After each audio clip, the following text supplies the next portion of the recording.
Hello guys, welcome back. आज हम लोग करेंगे एक छोटा सा topic, rolling motion. 11th class के जेई और नीट के लिए वेरी इंपॉर्टेंट है। एक क्वेश्चन आने की पॉसिबिलिटीज़ में बहुत ज़्यादा होती है और बहुत लोगों को इससे डर भी लगता है, लेकिन है बहुत छोटा सा और बहुत आसान। तो उसको देखते हैं ब्रीफ में। इसमें कुछ चीज़ें हैं, 3 से 4 चीज़ें हैं। अगर वो अच्छे समझ में आ गई तो कोई भी क्वेश्चन होगा रोलिंग मोशन का वो हो जाएगा। सबसे पहली चीज़, लेट्स से यहाँ पर कोई स्फेयर है और इसके नीचे एक प्लैंक रखा हुआ है। अब प्लैंक का होना ज़रूरी नहीं है, मे बी नीचे ग्राउंड हो, वो भी पॉसिबिलिटी है। स्फेयर का बॉटम मोस्ट पॉइंट का नाम रखेंगे P और प्लैंक के बॉटम मोस्ट पॉइंट का नाम रखेंगे Q। तो ये तुम्हारा है Q। अब depending upon speed of P and Q, 3 type के मोशंस होते हैं रोलिंग के अंदर।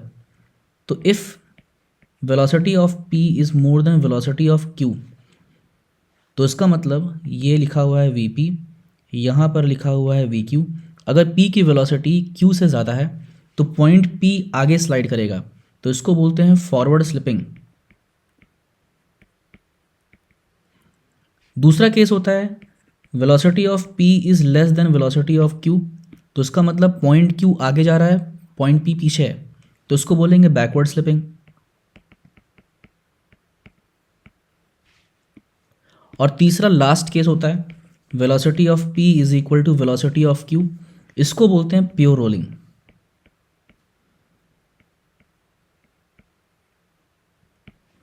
अब जेई मेंस या फिर नीट के सिलेबस में सिर्फ ये वाला है, एडवांस में आता है बैकवर्ड एंड फॉरवर्ड, और प्योर रोलिंग मोस्टली आता है तुम्हारा मेंस में। तो हम लोग करेंगे प्योर रोलिंग। अब प्योर रोलिंग में 2 चीज़ें और हैं। पहली चीज़, लेट्स से कोई स्फेयर है, या फिर सिलेंडर भी हो सकता है, या फिर रिंग हो सकती है, या फिर डिस्क हो सकता है, कुछ भी हो सकता है ये, और नीचे है प्लैंक या फिर ग्राउंड, और अंडरस्टूड है कि ये प्योर रोलिंग है। ये होगा सेंटर ऑफ मास।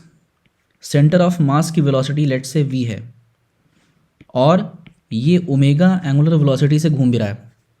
दूसरी चीज़, इसके सेंटर ऑफ मास का एक्सेलरेशन लेट से गिवन है a, और यहाँ पर एंगुलर एक्सेलरेशन अल्फा है। तो in case of pure rolling v equals to r omega and a equals to r alpha, इन दोनों फॉर्मूले को याद करना है। इनका डेरिवेशन भी है, वो भी बाद में कर लेंगे, लेकिन अभी अपने को सिर्फ क्वेश्चन देखना है कैसे अप्लाई करना होता है इसको। तो एक एग्जांपल देखते हैं। लेट्स से यहाँ पर इंक्लाइन प्लेन है और आगे ग्राउंड है। इस इंक्लाइन प्लेन का एंगल थीटा गिवन है। यहाँ पर तुमको या तो स्फेयर गिवन होगा, स्फेयर में भी 2 केसेस पॉसिबल हैं, सॉलिड स्फेयर या फिर हॉलो स्फेयर, या फिर सिलेंडर गिवन होगा, सॉलिड सिलेंडर या फिर हॉलो सिलेंडर, या फिर रिंग गिवन होगा, या फिर डिस्क गिवन होगा। टोटल 6 पॉसिबिलिटीज़ हैं। और यहाँ पर इसका इनिशियल वेलोसिटी लेट से 0 गिवन है, इसका मास गिवन है m और रेडियस गिवन है कैपिटल R। ये हाइट यहाँ से लेकर यहाँ तक की हाइट है स्मॉल h, मतलब इसके सेंटर ऑफ मास तक की हाइट है। अब क्वेश्चन क्या पूछेगा, जब ये नीचे आ गया तो इसके पास वेलोसिटी कितनी है, ऐसा क्वेश्चन आता है। बस सिंपलेस्ट क्वेश्चन ऐसा आता है। तो उसको करते कैसे हैं, तो वो देखो। सबसे पहले जहाँ भी वर्क एनर्जी थ्योरम या फिर work energy power in short लग रहा हो, तो वहाँ पर हमको एनर्जी को ट्रैक करना होता है। एनर्जी को ट्रैक करने का मतलब होता है तुमको सबसे पहले देखना है कहाँ पर एनर्जी लॉस हो रही है। मतलब ये मैं देखता था ऐसे, इससे क्वेश्चन बहुत जल्दी हो जाते हैं। तो तुमको पहले देखना होता है एनर्जी लॉस कहाँ हो रही है। अब अगर कहीं जहाँ पर एनर्जी लॉस हो रही है वो कहीं ना कहीं जा रही होगी, तो 3 पॉसिबिलिटीज़ देखनी है तुमको एज़ पर माई एक्सपीरियंस, जहाँ जहाँ हो सकता है ये। पहला, एनर्जी स्टोरेज। जो एनर्जी कहीं पर कम हुई है वो या तो कहीं पर स्टोर हो गई होगी। सेकंड, जो एनर्जी कम हुई है वो कहीं पर डिसिपेट हो गई होगी। और थर्ड, कन्वर्ट। अब इन तीनों का मतलब क्या हम लोग देखेंगे अभी। तो 3 पॉसिबिलिटीज़ हैं, एनर्जी या तो स्टोर हो जाएगी, या तो एनर्जी डिसिपेट हो जाएगी, या तो एनर्जी कन्वर्ट हो जाएगी। अब इस केस में फॉर एग्जांपल डिसिपेट होने के लिए फ्रिक्शन चाहिए। क्या यहाँ पर फ्रिक्शन है? बिल्कुल है। लेकिन क्या फ्रिक्शन वर्क कर रहा है? नहीं कर रहा है। क्यों नहीं कर रहा है? क्योंकि यहाँ पर है प्योर रोलिंग। देखो ये यहाँ पर है प्योर रोलिंग। प्योर रोलिंग का मतलब होता है velocity of point P is equal to velocity of point Q। अब अगर velocity of point P is equal to velocity of point Q हो गया, तो इसका मतलब there is no relative motion between 2 objects, क्योंकि रिलेटिव मोशन कितना हो जाएगा, Vp minus V Q equals to 0। अब फ्रिक्शन क्या होता है, friction opposes tendency of relative motion, और यहाँ पर रिलेटिव मोशन नहीं हो रहा तो इसका मतलब फ्रिक्शन नहीं लग रहा है। लेकिन फ्रिक्शन लग रहा है वो रोलिंग के लिए लग रहा है। ये वाला जो मैं फ्रिक्शन बोल रहा हूँ नहीं लग रहा है वो कौन सा है, स्लाइडिंग वाला। तो यहाँ पर चीज़ें स्लाइड नहीं हो रही हैं। स्लाइड मतलब कि फॉरवर्ड स्लिपिंग और बैकवर्ड स्लिपिंग नहीं हो रहा है। तो इसका मतलब जो रोलिंग फ्रिक्शन है उसका सिर्फ और सिर्फ एक रोल है, उसका सिर्फ और सिर्फ एक रोल है, वो वाला रोल नहीं, ROLE वाला रोल। तो उसका सिर्फ एक रोल है कि उसको रोलिंग करवाना है, ROLL वाला। तो in short, rolling motion, pure rolling motion में फ्रिक्शन होता है, लेकिन उसका सिर्फ और सिर्फ एक काम होता है, रोलिंग करवाना। वहां पर स्लिपिंग नहीं हो रही है तो फ्रिक्शन लॉस नहीं होगा। तो पहली पॉसिबिलिटी है डिसिपेट। डिसिपेट तो यहाँ पर नहीं हो रहा है। Second, energy storage. Energy store होती है दो तरीके से, दो या तीन तरीके से। पहला अभी अभी हम लोगों ने 11th में जो जो पढ़ा है एनर्जी स्टोरेज का, वो पहला पढ़ा है ग्रेविटेशन में, जब भी हाइट बढ़ती है तो एनर्जी स्टोर हो जाती है। और दूसरा हम लोगों ने पढ़ा है स्प्रिंग में, स्प्रिंग जब भी कॉम्प्रेस होती है फिर एक्सपैंड होती है। तो यहाँ पर हाइट तो बढ़ नहीं रही है और स्प्रिंग भी कहीं नहीं है, तो इसका मतलब एनर्जी स्टोर नहीं हो रही है। 12th क्लास तुम लोग पढ़ोगे, कैपेसिटेंस में भी एनर्जी स्टोर होती है। और लास्ट ऑप्शन हमारे पास बचता है कन्वर्ट। तो ऑब्वियस सी बात है कि यहाँ पर ये जो एनर्जी लॉस हुई है, जब ये नीचे आया तो mgh amount of gravitational potential energy loss हो गई। तो वो कहाँ पर जाएगी, वो डिसिपेट नहीं हो रही है, वो स्टोर नहीं हो रही है, तो वो कहाँ जा रही है, कन्वर्ट हो रही है।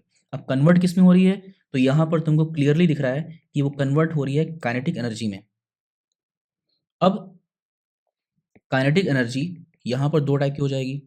फर्स्ट, रोटेशनल, क्योंकि यहाँ पर रोटेशन भी हो रहा है, और दूसरा ट्रांसलेशन।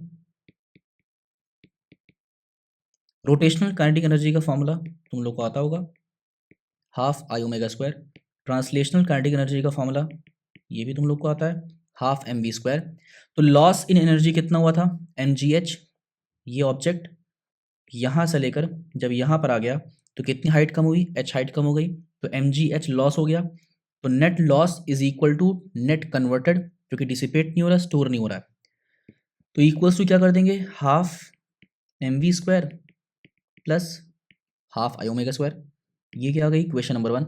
अपने को आई पता है, आई इक्वल्स टू कितना होता है, 2/5 mr square in case of solid sphere. अगर हॉलो होता तो 2/3, अगर सिलेंडर होता सॉलिड तो mr स्क्वायर बाई 2, अगर हॉलो सिलेंडर है तो mr स्क्वायर, अगर डिस्क है तो mr स्क्वायर बाई 2, रिंग है तो mr स्क्वायर। तो डिपेंडिंग अपॉन कौन सा शेप है आई बदल जाएगा। तो आई अपने को पता है, और मास गिवन होगा अपने को, और क्या गिवन होगा अपने को, हाइट गिवन होगी अपने को, ग्रेविटी अपने को पता ही है, और 1/2 तो कांस्टेंट ही है। अननोन्स क्या क्या इसमें है, तो अननोन्स है v और ओमेगा। तो टोटल 2 अननोन्स है और इक्वेशन अभी आई सिर्फ एक। तो ये है तुम्हारी पहली इक्वेशन। तो एक और इक्वेशन रिक्वायर्ड होगी, वो इक्वेशन कौन सी है, तो वो इक्वेशन है प्योर रोलिंग से आ रही है, v equals to r omega, equation number 2। अब तुम्हारे पास दो इक्वेशंस हो गई, दो अननोन्स हो गए, सॉल्व कर लो। कैसे सॉल्व करेंगे, तो यहाँ पर already v equals to r omega है, तो इस इक्वेशन में, इक्वेशन नंबर 1 में v equals to r omega रख दो, तो आ जाएगा तुम्हारे पास mgh is equal to half m r omega square plus half i omega square. अब यहाँ से तुम्हारे पास आ जाएगा ओमेगा। अब अगर एक बार ओमेगा आ गया, इस ओमेगा घुमा कर इधर रख दो। तो ये है फर्स्ट टाइप ऑफ क्वेश्चन जो कि प्योर रोलिंग मोशन से आता है। और जब भी ये क्वेश्चन आएगा तो हम लोग क्या यूज़ करेंगे, ट्रैकिंग ऑफ एनर्जी, मतलब वर्क एनर्जी थ्योरम या फिर कंजर्वेशन ऑफ मैकेनिकल एनर्जी भी कह सकते हो, लेकिन मैं ज़्यादा इसको क्या प्रेफर करूँगा कहना, ट्रैकिंग ऑफ एनर्जी। उसकी 3 पॉसिबिलिटीज़ होती हैं, या तो स्टोर हो जाएगा, या तो कन्वर्ट हो जाएगा, या तो फिर डिसिपेट हो जाएगा। डिसिपेट करने के लिए फ्रिक्शन देखते हैं, स्टोर करने के लिए 11th क्लास में 2 तरीका है, या तो हाइट बढ़ जाएगी, या तो फिर कंप्रेस हो जाएगी स्प्रिंग, या एक्सपैंड हो जाएगी। तो 2 चैप्टर्स हैं, स्प्रिंग वाला और ग्रेविटी वाला, वहाँ पर स्टोर होता है। और डिसिपेशन का, फ्रिक्शन तुम लोग पढ़ चुके हो, डिसिपेशन का। कन्वर्ट करने का तुम लोग पढ़ चुके हो, काइनेटिक से पोटेंशियल, पोटेंशियल से काइनेटिक। और एक चीज़ और ध्यान रखनी है, एनर्जी स्टोरेज का नेक्स्ट ईयर और भी तरीके आ जाएंगे। For example magnetic potential energy भी होती है, या फिर कैपेसिटेंस के भी अंदर भी एनर्जी होती है, तो ये भी चीज़ें बढ़ जाएंगी। तो ये था तुम्हारा प्योर रोलिंग का पहला केस। तो आज के लिए इतने रखते हैं। इसके बाद और भी तरीके होते हैं जो क्वेश्चंस आते हैं, उसमें यूज़ करेंगे हम लोग a equals to r alpha. एक क्वेश्चन तुम लोग ने देखा होगा कि अगर मैंने इंक्लाइन प्लेन से यहाँ से कोई ऑब्जेक्ट छोड़ दिया तो उसको नीचे आने में कितना टाइम लग रहा है। अगर यहाँ पर रिंग है तो उसको ज़्यादा टाइम लग रहा है, सिलेंडर है तो उसको ज़्यादा टाइम लग रहा है, किसको ज़्यादा टाइम लग रहा है। और दूसरी चीज़, जब ये नीचे आया तो इसके पास वेलोसिटी कितनी थी, तो वहाँ पर हम लोग करेंगे यूज़ करेंगे वहाँ पर हम लोग A = R अल्फ़ा का। तो आज के लिए इतना ही। Till then bye.